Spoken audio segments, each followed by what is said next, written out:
경제브리핑 불편한 진실이 여러분의 확실한 두통 치료제가 되어드리겠습니다. 경제 뉴스가 연예 뉴스처럼 쉽게 들리는 그날까지. 경제브리핑 불편한 진실. 경제브리핑 불편한 진실 1월 5일 순서 시작하겠습니다. 아니 병신년도 지나갔는데 아직도 병신짓 하는 사람들이 의외로 많은 것 같아요. 황교안 대행은 어제 의전 받으려고 다른 사람들 차 못 지나가게 신호 막아놓고 자기 혼자 그냥 유유히 빠져나갔다면서. 그러니까요. 그 얘기도 이따가 할 텐데 일단 먼저 전해드릴 소식은요. 하나의 김승현 회장 셋째 아들, 네. 이 셋째 아들인 김동선 씨가요. 주점에서 종업원을 폭행했대. 그래가지고 입건이 됐다고 합니다. 승마 국가대표인데 혹시 너 말 못하면서 대표된 거 아니야? 싸운 거 아니에요? 에이 설마 그랬을까. 근데 이 김동선 씨는요. 종업원만 폭행한 게 아니래요. 경찰차가 출동했을 거 아닙니까? 네. 출동한 순찰차에서까지 행패를 부린 걸로 파악됐다고 합니다. 그래서 서울 강남경찰서는 현행범으로 김동선 씨를 체포했다고 하는데요. 사건 개요는 이렇게 돼 있어요. 오늘이죠. 5일 새벽 3시 반쯤 늦게까지 술 먹었어요. 서울 청담동에 있는 한 주점에서 폭행 신고가 걸려왔대요. 그래서 출동해 봤더니 바로 이 김동선 씨였다는 거죠. 근데 조사 결과 김 씨는요. 술에 취해 아무 이유가 없었대. 박 PD의 주장처럼 너 말 못하지 뭐 이런 얘기도 없었다는 거야. 그냥 기분 나빠서인지 뭔지 모르겠지만 종업원을 한 사람도 아니고 두 사람을 폭행한 것으로 파악됐습니다. 게다가 출동한 경찰관한테도 행패를 부렸다고 해요. 특히 4시 25분, 이게 새벽 시간입니다. 새벽 4시 25분쯤 순찰차를 타고 호송이 됐을 거 아닙니까? 근데 경찰차 내부의 유리문과 카시트를 수십 차례 걷어찼대. 아마 힘만 더 있었으면 술이 안 취했으면 이거 깨트렸을 텐데 깰 정도까지는 아니었나 봐요. 네. 경찰은 이에 따라 김 씨를요 공용물을 회수한 혐의도 적용할 방침으로 알려지고 있습니다. 근데 김 씨는 아까 박 PD가 얘기한 대로 승마 국가대표 선수잖아요. 네. 2014년에는 인천 아시안게임 마장마술 종목에 출전해가지고요 금메달까지 땄잖아. 근데 이 김동선이의 행패를 보니까 얼마 전 대한항공 안에서 기내 난동을 부린 그 총각이 생각나네요. 그렇죠. 임모 씨죠, 임모 씨. 네, 둘 다 아빠들이 다 회장이고, 그러니까요. 지들은 그 아빠의 회사에서 한 자리씩도 차지하고 있죠. 그렇죠. 이 김동선 씨, 임모 씨 말고도 또 있잖아. 지난달 26일에는요. 동국제강의 장세주 회장의 이 사람 또 장남이에요. 장선익 씨가요. 서울 용산구에 있는 한 술집에서 술에 취해가지고 기문을 파손했대. 그래서 경찰에 붙잡혔는데요. 이 장 씨는 지인들과 술을 마시다가 술값 문제로 종업원과 시비를 붙었다고 합니다. 네. 알려진 바로는 케이크 30만 원 이런 얘기가 그쵸. 나오긴 하는데 문제는 이거 기분 나쁘다고 물컵을 집어 던졌는데 진열돼 있던 고급 양주 5병이 파손됐대요. 근데 이 5병이 파손되려면 한 번만 집어 던졌을까? 신공을 가지고 있을 수도 있어요. 컵 하나로 5병을 한꺼번에 쓰러뜨리는. 그 정도 실력이 있을까요? 아무튼 국민들은 촛불을 드는데 이 재벌 2세들은 술자를 드는 이 상황 이해가 가십니까? 100번 양보해서 돈이 많은 놈들이기 때문에 술 처먹는 건 그렇다 쳐. 왜 남한테 피해를 주냐고. 그러니까요. 조용히 처마시지 말이야. 이런 진짜 재벌들의 갑질, 돈만 있으면 모든 걸 해결할 수 있다는 천민 자본주의도 촛불과 함께 사라지길 기대해 봅니다. 그나마 불행 중 다행이네요. 김승현 회장이 이번에는 대신에 종업원을 때리진 않은 모양이에요. 요 다음번에 또 그럴 일이 벌어질 수도 있죠. 김 회장님, 이번에는 자제하셔야 됩니다.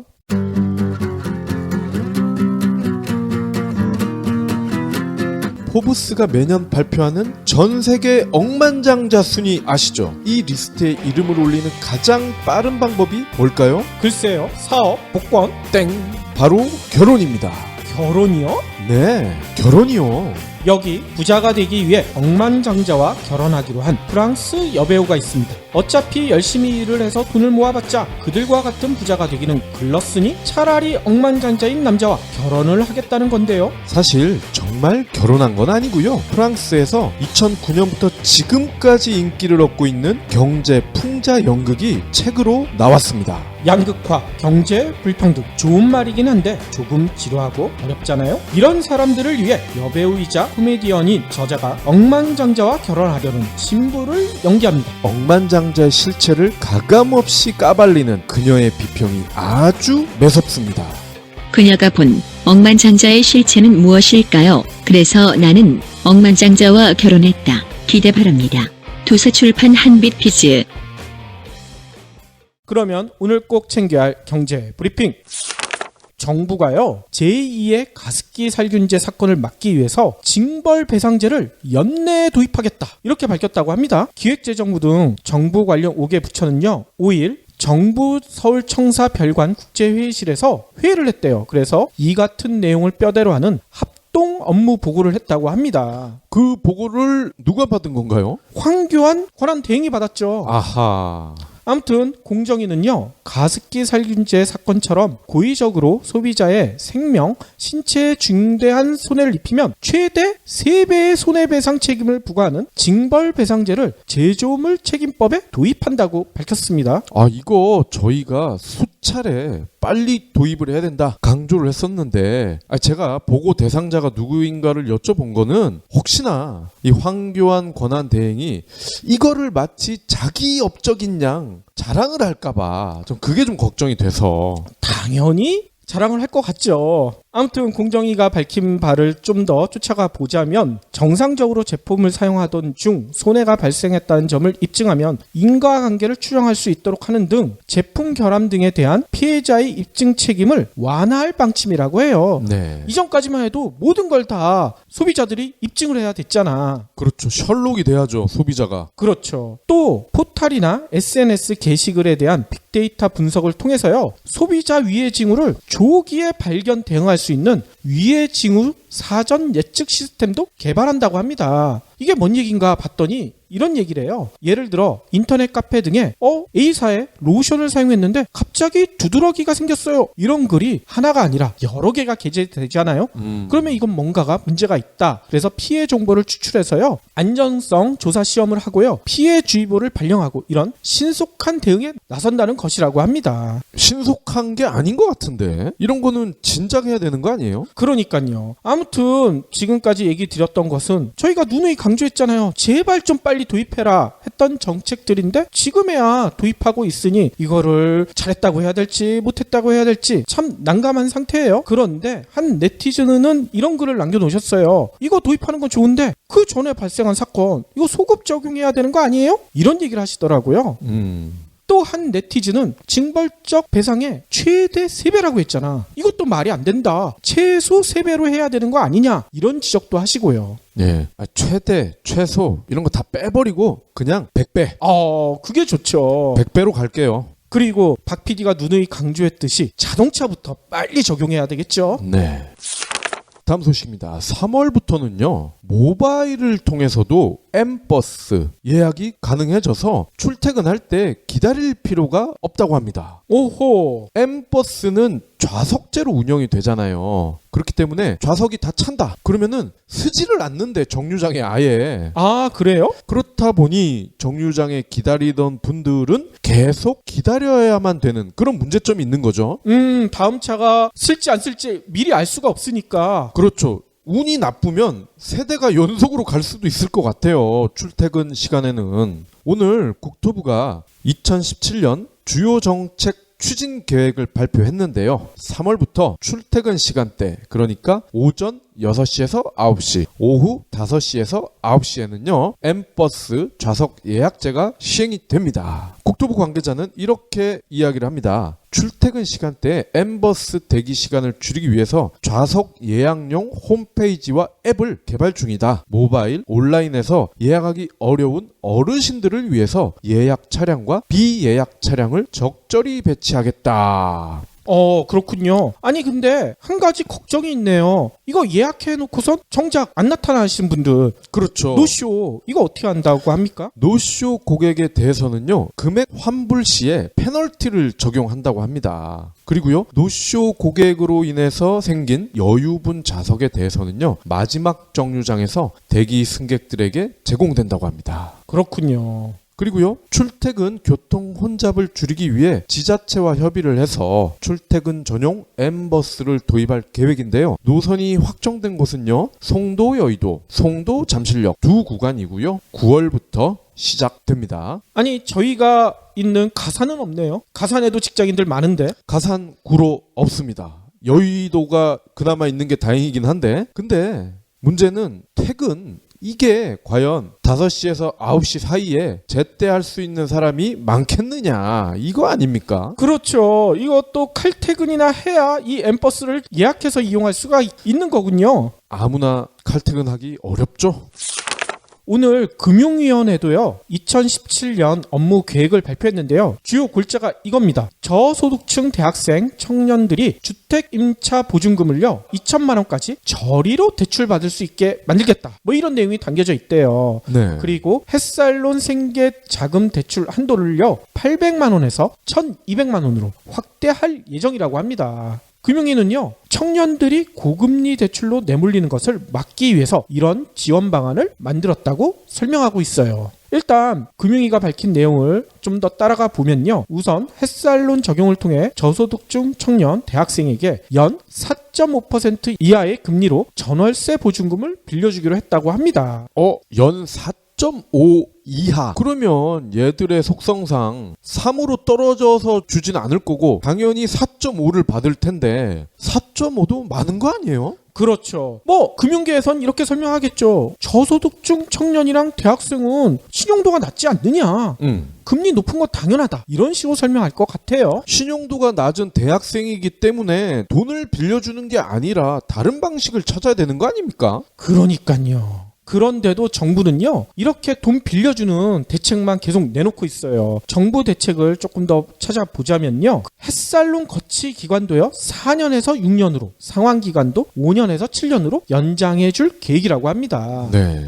금융위는요, 이뿐만 아니라요, 장애인, 한부모 가정, 조선 가정, 다문화 가정, 세터민에게도요 1,200만 원까지 연 3%에서 4.5% 금리로 생활자금을 대출해 줄 계획이라고 해요. 중금리 신용대출인 사이돌 대출 공급 규모도요 5천억 원에서 1조 원으로 늘릴 방침이라고 합니다. 그런데 아까 진짜 박 PD 말 맞다나 한 네티즌이 이렇게 써놓으셨네요. 돈만 빌려주지 말고 제대로 된 대책 내놔라. 아니, 지금 당장 이 청년들 주택을 마련하기 위해서 뭐 마련이라고 해봤자 전세 월세 아닙니까? 4.5% 준다. 이거보다는 차라리 회사를 지원을 한다든지 아니면 졸업한 학생이더라도 한시적으로는 기숙사에 머무를 수 있도록 하는, 그러면 기숙사를 좀 지을 때 정부에서 도와준다든지 이런 식으로 하는 게 훨씬 낫지 않을까요? 그보다 더 좋은 방법도 있죠. 저희가 어제 얘기 드렸던 기본소득 도입하는 게 그게 가장 확실한 방법이 아닐까 싶습니다. 그게 제일 깔끔하죠. 다음 소식입니다.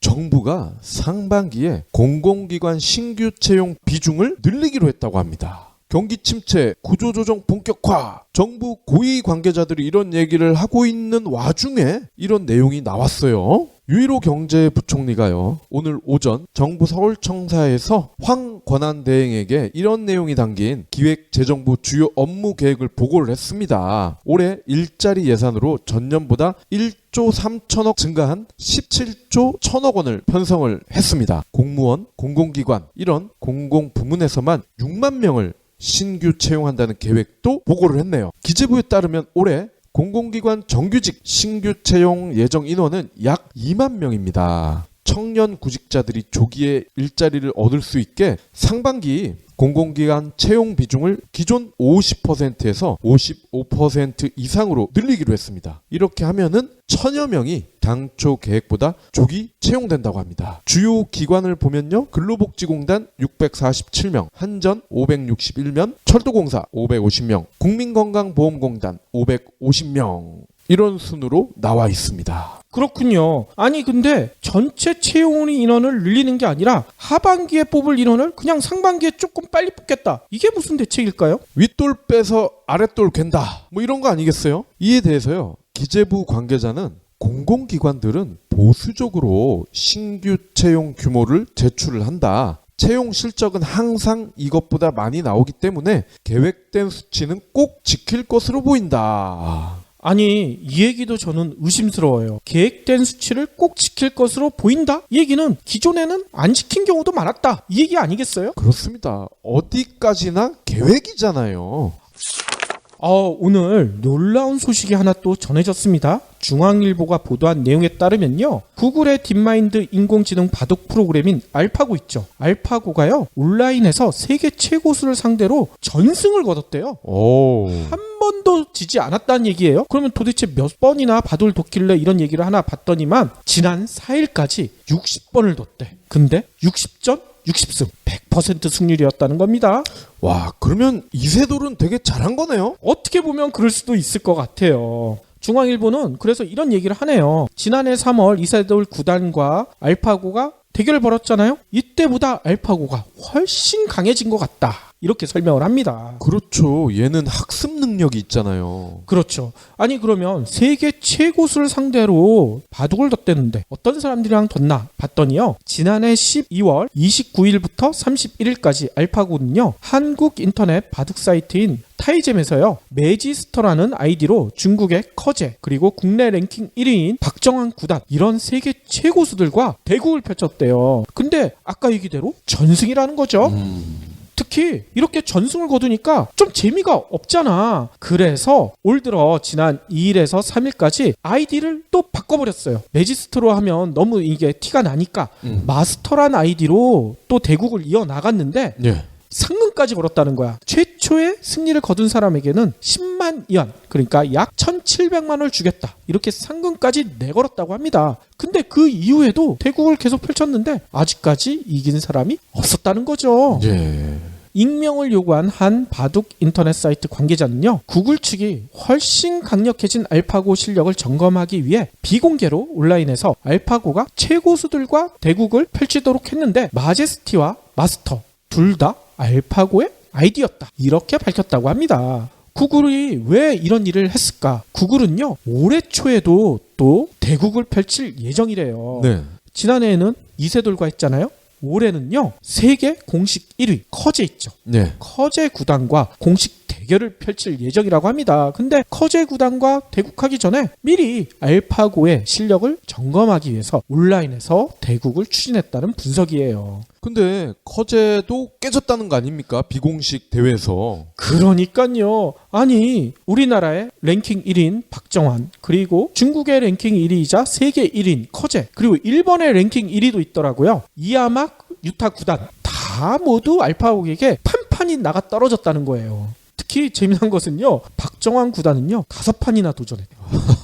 근데 5대0으로 깨졌다고 합니다. 네. 커제도 3판 도전했는데 3대0으로 깨졌다고 해요. 아니 그러니까 아까 박 PD 얘기 말 맞따라 이세돌이 1승한 게 인류의 첫 승이자 마지막 승이 아닐까 이런 두려움까지 생기네요. 아, 현재로서는 그렇겠네요. 거짓말 할 때는 무의식적으로 코를 만진다. 한국인들은 거짓말할 때 코를 만지지도 않는다. 귀가 캥길 때는 눈을 마주치지도 못한다. 한국인들은 거짓말할 때 오히려 상대를 똑바로 쳐다본다. 우리가 알고 있던 거짓말에 대한 상식은 모두 틀렸다. 한국인에게는 한국인만의 거짓말 신호들이 따로 있다. 5년의 조사 기간 1083개의 거짓말 사례에서 뽑아낸 한국인만의 거짓말 특징 25가지. 쉽게 속이고 쉽게 속는 우리, 쉽게 분노하고 쉽게 용서하는 나라. OECD 사기 범죄율 1위 국가, 거짓말에 관대하고 무감각해진 한국에서 나를 지키는 강력한 행동 심리학. 이제 그들의 거짓말이 보인다. 지금까지 몰랐던 한국인의 거짓말 신호 25가지. 한국인의 거짓말. 도서 출판 추수밭. 그러면 오늘의 섹션 시작할 텐데요. 오늘은요. 출판계의 불편한 진실을 좀 전해드려야 될 것 같습니다. 맞습니다. 얼마 전 이 방송인 노홍철이 자신이 진행하는 라디오 프로그램에서 이런 얘기를 했어요. 송인서적 부도가 남의 일 같지 않다. 아, 노홍철 씨도 책을 낸 적이 있었었죠? 예, 책도 냈지만 이 노홍철이 작년인가요? 서점도 냈어요. 그렇죠. 그래서 아마 이 도매상, 그러니까 송인서적이 국내 2위의 도매상이거든요. 남의 일 같지 않다 이런 표현을 한 것 같습니다. 그리고요 비슷한 시간대에 국민들이 사랑하는 정치인 중에 하나죠.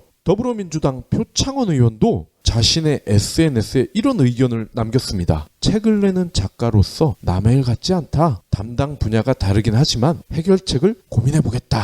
이분도 저자 시절에 제법 책이 팔렸어요. 그렇죠. 저도 몇 권 산 기억이 있습니다. 저는 이렇게 수사물, 범죄물 이런 걸 좋아해가지고 이분 책을 거의 다 샀거든요. 그렇죠. 이처럼 지명도가 있는 작가 또는 유명인들이 송인서적 부도를 언급을 하면서 일반인들도 이번 이슈에 대해 알게 됐고요. 더 나아가 이번 사태에 대한 원인, 해결책 등을 토론하는 수준에 왔다는 겁니다. 그렇군요.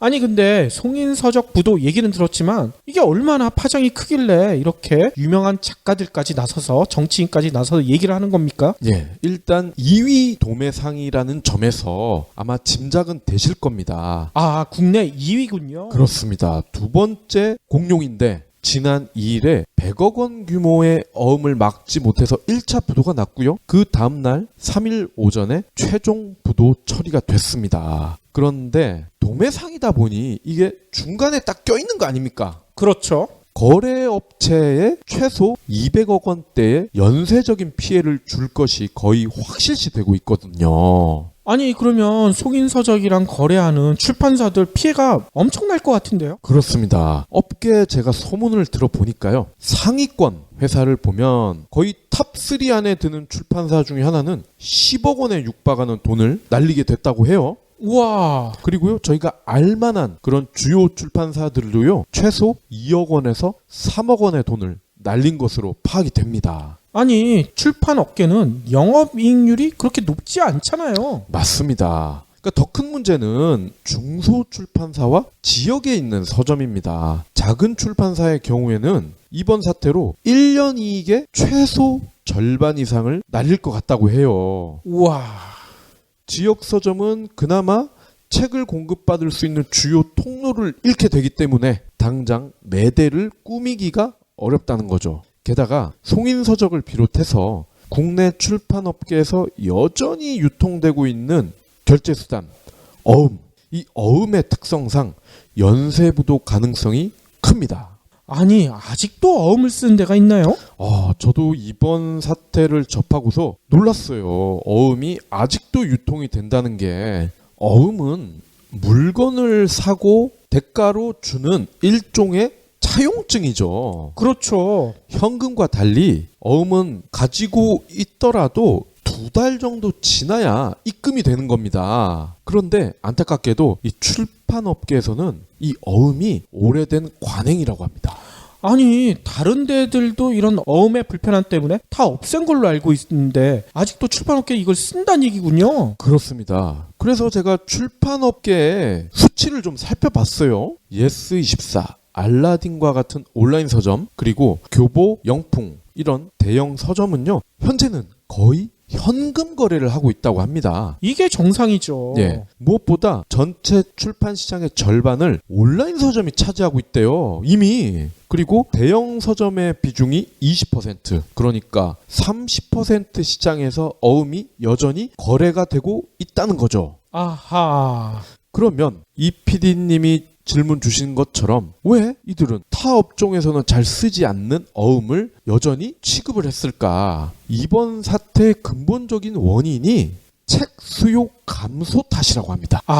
책을 안 읽는다? 네, 한국인이 1년간 읽는 책, 이런 기사를 자주 보셨을 거예요. 그렇죠. 후진국과 비교해도 거의 저희가 바닥이죠. 무엇보다 매년 그나마 몇 안 되는 권수도 감소하고 있다, 이런 거를 기사에서 보셨을 텐데, 실제로 작년 유엔 자료를 보면요, 한국인의 독서량이 192개국 중에 166위. 에이? 66위도 아니고 166위예요? 처참하죠. 연간 독서량을 봤더니 이건 정말 창피한 수준이에요.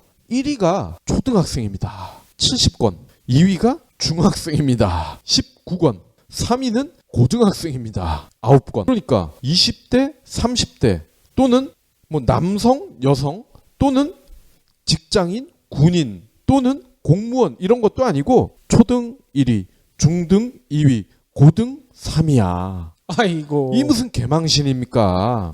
성인은요 연간에 9권을 보는 수준에 그쳤는데 무엇보다요 이 9권도 저는 신빙성이 가지 않는 게 10명 중 4명은 1년에 책을 단 한 권도 읽지 않는다고 합니다. 아니 어떻게 1년 동안 책을 한 권도 안 읽을 수가 있을까요? 10명 중에 4명. 대단하죠? 아니 이런 분들은 입안에 가시 안 돋치나? 물건이 이렇게 잘 팔리지 않으니 현금을 주고 물건을 매입하기가 어렵다는 겁니다. 그래서 부득이하게 어음이라는 과거 결제 수단을 여전히 쓸 수밖에 없었다는 건데요. 게다가 현금 결제를 하는 비중이 커지고 있잖아요. 그렇죠. 그러면 송인서적과 같은 대형 도매상들의 입지가 줄어들지 않겠습니까? 그거야 당연하겠죠. 네. 그러면 매출이 감소를 하기 때문에 이들은 서점에 책을 납품할 때 공급률을 올릴 수밖에 없어요. 이 공급률이라는 거는 책의 단가죠. 서점 사장님 입장에서는 이 단가가 낮아야 좋은 거 아닙니까? 그렇죠. 낮아야지 여기서 이익을 얻을 수가 있잖아요. 네. 그러면 서점들도 결국 다른 도매상을 찾게 됩니다. 그러면 송인서적은 매출이 또 떨어지는 악순환에 빠지는 거죠. 그렇군요. 아니 그러면 이 송인서적 부도 때문에 자칫하다간 연쇄 부도가 일어날 수도 있다 이런 얘기도 들리거든요. 맞습니다. 그럼 이 연쇄 부도를 어떻게 막을 수가 있을까? 또는 이 연쇄 부도를 우리가 어떻게 바라봐야 될까요? 출판은 물론 업이죠. 비즈니스가 맞습니다. 하지만 비즈니스이면서도 한 나라의 성숙도를 알 수 있는 문화이기도 합니다. 그렇죠. 그렇다면 이런 예외적인 상황에서는 정부 지원도 가능해야 하지 않겠습니까? 그러니까요. 그런데 현실은 어떨까요? 부도가 난 지난 2일과 3일 주무부처인 문화체육관광부에서는 개인 기업이기 때문에 지원할 수 있는 방법이 없다. 강경한 입장을 나타냈습니다.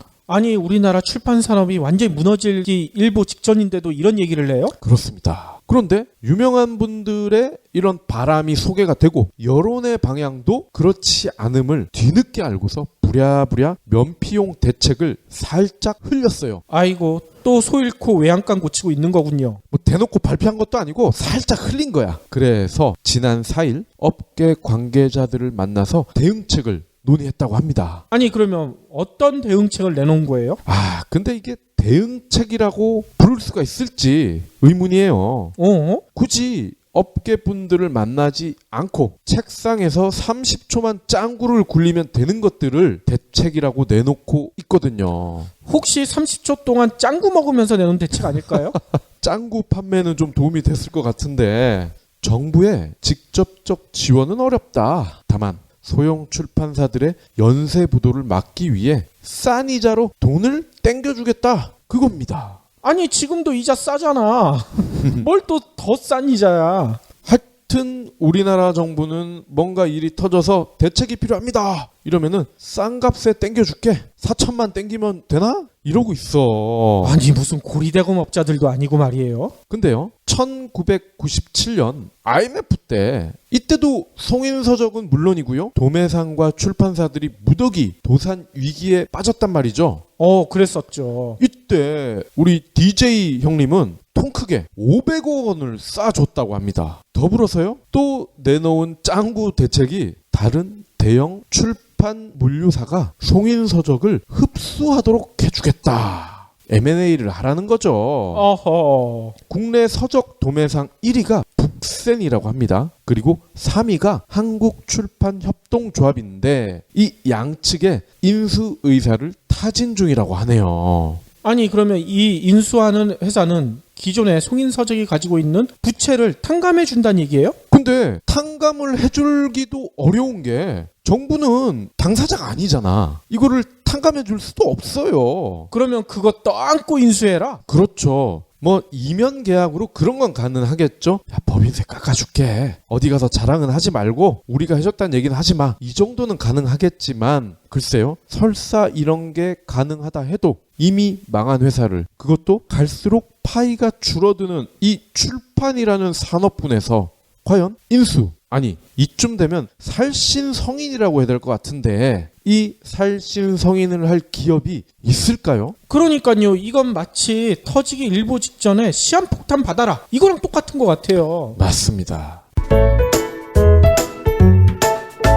작년에 대우조선해양은 4조 원의 정부 지원을 받는 것으로 결정이 됐습니다. 오, 그랬었죠. 산업은행과 같은 정부 산하에 국책은행의 동의가 있었기 때문인데요. 이때 산업은행 고위직에 있었던 홍모 아저씨가 나중에 이렇게 얘기를 했어요. 청와대가 결정했지. 우린 들러리였어. 이? 100억 원을 막지 못한 출판 유통상은 개인 기업이기 때문에 망해도 그만이다. 이렇게 입장을 밝힌 정부가 밑빠진 독인 대우조선해양에는 수조 원의 혈세를 투입을 하기로 했습니다. 물론 대우조선의 최대 주주가 산업은행이라는 점을 배제할 순 없지만 산업은행이 왜 이 회사의 대주주가 됐습니까? 개인이 병신짓을 해서 말아먹었어. 근데 종업원 수나 연관 산업 규모가 크다는 이유로 국민의 돈을 들여서 결국 지분을 샀단 말이죠. 그렇죠. 대우조선 임직원 수가요 13,000여 명이더라고요. 그런데 요즘 이거를 10,000명 이하로 줄인다. 뭐 호들갑을 떨고 있죠. 그렇죠. 반면에 국내 출판업 종사자 수는요 거의 3만 명입니다. 오, 그렇게 많아요? 임직원 수로 보면 출판업이 훨씬 많아요. 그러네요. 송인서적이 도매상, 즉 출판업계에서 일종의 허브 역할을 하고 있기 때문에 출판업 종사자 수로 비교를 한 겁니다. 개인 회사라는 이유로 적극적인 지원을 하지 못한다는 이 정부의 속셈이 도대체 뭘까? 혹시 국민이 책을 더 못 읽게 해서 더 무식해지길 바라는 게 아닐까? 그럴 수도 있어요. 지금과 같은 정부, 이런 정부라면은 국민이 똑똑해지는 걸 원치 않을 겁니다. 왜냐? 그러면 더 피곤해지니까. 그러니까요. 예전에 인기 있었던 MBC 프로그램이 하나 있었잖아요. 책을 읽읍시다. 그때 당시 노무현 전 대통령은 그 프로그램에 예능 프로그램인데도 직접 출연하셔서 당신이 읽으셨던 책들 소개하시고 그래가지고 상당히 인기를 끌었었는데 네. 이명박 정부 들어서자마자 그 프로그램이 알게 모르게 그냥 싹 사라져버렸어요. 그렇죠. 그 다음에 책 관련 프로그램이 예능 프로그램에선 나오지가 않더라고. 다 이유가 있는 것 같아요. 맞습니다. 그렇기 때문에 우리는 책을 더 많이 읽어야 합니다. 물론 매일 야근하느라 주말에도 출근하느라 독서를 하기 어려운 게 사실입니다. 그 어느 나라와 비교해도 우리나라 노동자의 노동 강도는 가혹할 정도죠. 그렇죠. 그런데 왜 노동 강도가 셀까요? 이것도 우리가 한번 의문을 가져봐야 돼요. 이 역시 책을 읽히지 않게 하려는 정부의 의도와 맥락이 닿지 않을까? 정부가 기업이나 CEO나 오너한테 간접적으로 이런 방향을 유도하는 건 아닐까? 일을 계속 시켜야 책을 볼 엄두를 내지 않겠죠. 저는 그래서 오기가 더 생기더라고요. 독을 품고 책을 더 봐야 되겠구나. 진짜 독을 껴안고 책을 보시는 거죠? 독을 껴안고 봐야죠. 아무튼 여러분들 우리나라가 강대국이 되기 위해서는 경제만 발전하는 게 아니라 문화적으로도 발전해야 됩니다. 근데 문화의 가장 대표적인 게 뭐겠습니까? 책을 읽으셔야 문화도 융성하게 되는 겁니다. 경제 방송이지만 여러분들과 함께 이런 독서 문화를 조금이라도 더 가꾸기 위해서 책에 관련된 내용 자주 전해드릴 테니까요. 여러분들도 책에 더 많은 관심 가져주시길 부탁드리겠습니다. 그리고요. 저희 경불진 애청자들께 좀 당부를 드리고 싶어요. 물론 저희가 예전에 농담처럼 책 수요를 늘리는 방법이 뭐가 있을까? 책에도 그 시리얼 넘버가 있는데 복권 추첨제 이런 거를 해서 책을 좀 많이 사도록 했으면 좋겠다. 그리고 연말 정산에 기부금처럼 책 구매 비용도 100% 환급해주는 그런 정책도 도입을 하면 좋겠다 말씀을 드렸는데 당연히 정책을 만드는 그런 사람들은 관심이 없을 거예요. 그렇죠. 그렇기 때문에 결국 우리 스스로 책을 일부러 시간을 내서라도 읽는 방법밖에 없습니다. 책 개발화가 그랬잖아요. 투쟁하는 만큼 싸우는 만큼 자유와 권리가 생긴다. 이것도 여기에 적용을 할 수가 있을 것 같아요. 내가 책을 읽는 시간만큼 우리는 자유로워진다. 똑똑해진다. 슬기로워진다. 그러니까 야근, 주말 출근 하시더라도 이에 굴하지 말고 조금이라도 하루 10분, 20분이라도 책을 읽는 게 결국 나를 위한 길이다. 이렇게 생각을 해 주셨으면 좋을 것 같습니다. 혹시 기부해보신 적 있나요? 이런 질문을 하면 나 먹고 살 것도 없는데 기부는 무슨? 기부는 션, 정혜영, 김장훈이나 하는 거 아니야? 라고 하시는 분들이 많습니다. 하지만 기부는 돈 많은 연예인의 전유물이 아닙니다. 무료 기부 사이트 위시플렉스에 접속하면 누구나 기부천사가 될 수 있습니다. 어떻게 가능하냐고요? 위시플렉스의 나만의 위시에서 매주 마음에 드는 신상 10개만 고르면 됩니다. 물론 사는 것이 아니라 찜만 하는 겁니다. 그러면 기부머니 500원이 매주 생기죠. 이 기부머니를 경제브리핑, 불편한 진실 같은 프로젝트에 후원할 수 있습니다. 참 쉽죠? 보너스도 있습니다. 매주 추첨을 통해 골라놓은 신상을 최대 90% 할인된 가격으로 살 수 있는 기회도 제공합니다. 기부도 하고 신상도 챙기고 그야말로 꽉 먹고 알 먹고입니다. 이래도 기부는 나와 상관없는 딴 나라 이야기라고 하실 건가요? 당장 위시플렉스에 접속해 자랑스러운 기부천사의 이름을 올리세요. 마지막으로는요, 제가 예전에 들었던 얘기인데 도저히 이해할 수 없는 이야기가 하나 있었거든요. 뭐냐면요, 공무원사에서는요, 실무를 못하는 건 용서가 돼도 의전에 실패하면 절대 용서받지 못한다, 이런 말이 있대요. 그렇죠. 아니 근데 이게 이해가 가세요? 나는 도저히 이해를 할 수가 없거든요. 군대 있을 때도 이런 얘기 많이 하잖아요. 아무튼 오늘 페이스북에 올라온 2가지 사연 때문에 갑자기 이 생각이 들었습니다. 어떤 사연이냐면요, 하나는요, 아까 처음에도 잠깐 얘기 드렸었죠. 지난 3일 대통령 놀이에 빠지신 황교안 총리가 등장하는 사연이에요. 황 총리의 관용 차량이요, 서울 구로역 사거리, 우리 근처네요. 네. 여기를 지날 무렵에 일대 교통이 7분간이나 통제됐다, 이런 내용이 나왔습니다. 그리고 이 구로역 사거리는요, 서울에서도 차 막히기로 악명이 높은 곳입니다. 그렇죠. 아니 그러면 7분이나 통제가 됐다고 하면 황 총리 차량이 7분 동안 지나갔느냐? 그건 아니라는 겁니다. 이 구간을 지난 시간은 10초밖에 안 됐다는 거예요. 그러니까 7분 전부터 황 총리 차량이 잘 지나갈 수 있도록, 빨리 지나갈 수 있도록 통제를 했다는 거지. 이거 완전 그건데? 물러거라, 누구 행차하신다 사극 보면은, 그죠? 지나가던 서민들이 납작 엎드려서 절을 하고 있잖아. 그렇죠. 그거랑 똑같은 거죠. 그러니까 많은 시민들이 불편을 겪었을 거 아닙니까? 이에 대해 항의가 빗발쳤겠죠. 실제로요, 5일, 그러니까 오늘 서울 구로 경찰서와 총리는 통제한 것은 맞다, 시인을 했다고 합니다. 근데 해명이 아주 가관이에요. 이거는 과잉 의전이 아니라 요인 보호를 위한 의전이다. 이게 뭔 얘기예요? 요인? 요인이었대. 또 황대행 측 관계자도 이렇게 해명을 합니다. 전반적인 교통 흐름에는 문제가 없었고 관할인 구로경찰서 쪽에서 조작상의 실수가 있었다는 보고를 받았다. 우리는 그렇게 해달라고 안 했는데 경찰관들이 알아서 한 거다, 이런 식으로 발뺌을 했다는 거죠. 발뺌이라기보다는 말맞추기를 한 거겠죠? 그렇죠. 총리실에서 야, 우리가 이렇게 했다고 하면 쪽팔리잖아, 엄마. 니네가 그렇게 했다고 해? 아마도 그럴 가능성이 높을 것 같고요. 그런데 이게 황 총리가 이런 의전 논란을 일으킨 게 처음이라면 이거 그냥 받아들이시는 분들도 많으실 것 같아요. 그렇지만 예전부터 악명 높았잖아. 그렇죠.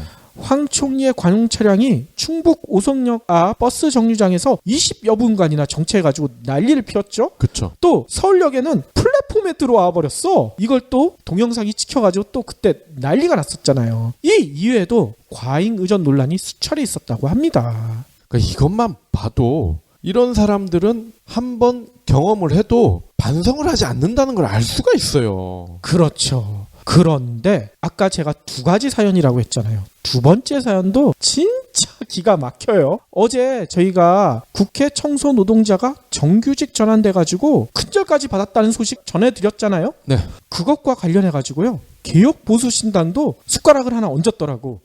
3일에 행사를 했다고 합니다. 어떤 행사를 했냐면 정규직 전환된 국회 청소 노동자들을 초청해서 떡국을 대접하겠다 뭐 이랬대요. 그리고 노고에 감사하겠다 뭐 이랬다는 거예요. 그런데 어제 전해드렸던 그 동영상 모습과는 너무나 차이가 커. 왜 그러냐면요. 개혁보수신당의 정병국 창당준비위원장으로부터 여러 관계자들이 이 자리에 참석을 했는데 청소 노동자들을 모아놓고 한마디씩 하기 시작해요. 한 사람이 얘기 끝나면 그 다음 사람이 또 이어받아서 하고 또 다음 사람은 안 하겠다고 신용하다가 마이크를 건네주면 마지못해 하는 척하면서 또 한참 얘기를 하고 이게 릴레이식으로 이어지더라고. 하하.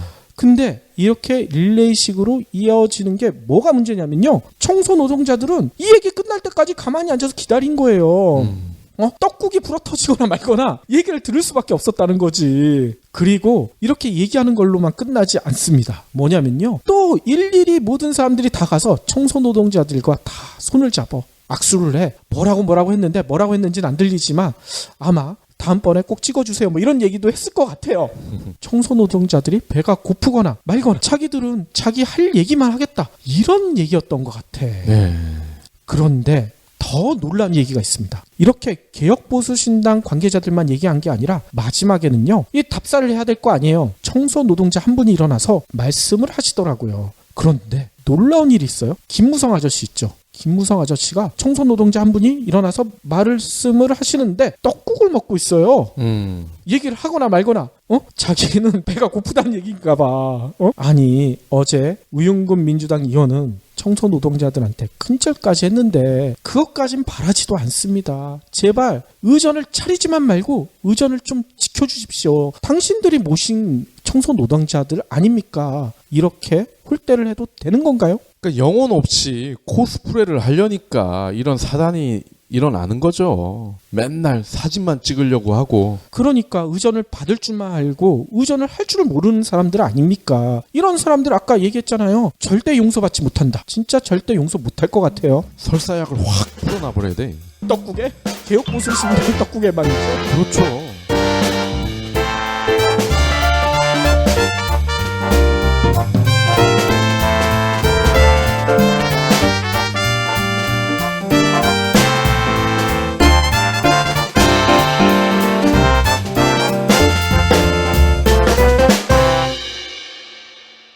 경제브리핑 불편한 진실 완수해 주셔서 감사합니다.